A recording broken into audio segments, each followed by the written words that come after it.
कार हुआ जाना तरी 2026 आईपीएल में 2025 वाला नियम नहीं चली। नहीं क्या पता। हम बताओ तनी हम काहे के बनी।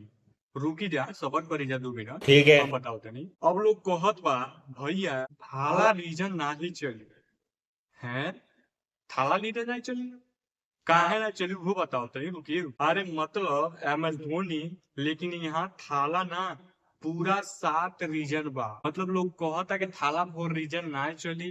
एक तो कहता कि पूरा 7 रीजन बा। मतलब कहले के मतलब ई बा कि 7 गो नियम बनल बा जो 2025 में रहल ओके ना है 2026 में जो अपडेट भइल बा उ नियमवा हम बतावत तनी बस वीडियो में बनल रही। पहला नियम जो बाटे वो बीसीसीआई कहले बा कि मैच वाला दिन कोई टीम प्रैक्टिस नहीं करी। अरे बाप रे। दूसरा नियम सुन जा 2 से ज्यादा प्रैक्टिस मैच खेलहू के नहीं बा। तीसरा नियम हर टीम के अलग अलग नेट शेयरिंग बंद। अरे बाप रे। चौथा नियम में होम ग्राउंड पर 4 दिन पहले प्रैक्टिस नहीं करे के।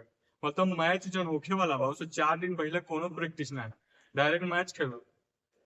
पांचवा रेंज ईटिंग खातिर अलग विकेट हो देखियो। छठवा फैमिली और दोस्त के साथ ट्रेवल नहीं करेंगे। ला यही में तो हार्दिक पांड्या माहिर है। आई वह बहुत जगह नहीं खेला है। ये कहता ना कि फैमिली नहीं लायक बाकी जहाँ जाएगा अकेले जाएगा। बीपते बीपते बाप रे बाप। सतवा नहीं खिलाड़ी मैदान पर एलईडी बो के बोर्ड के पास नहीं बैठी। नियम तो बड़ा खतरनाक होगा।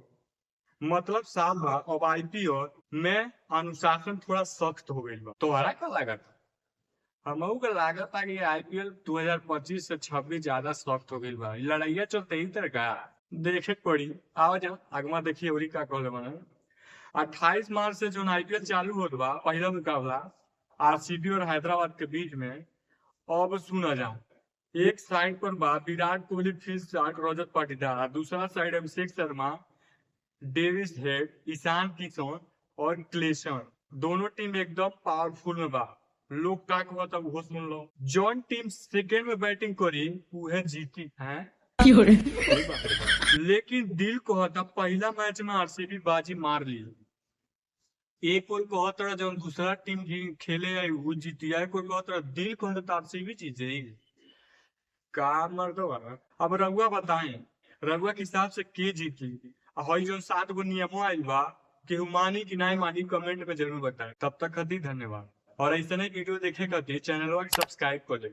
नहीं बोलो तो नहीं करो कॉल ठीक है। हाँ ठीक बा काहे कि अगला वीडियो आई मैं खातिर करवाऊंगा।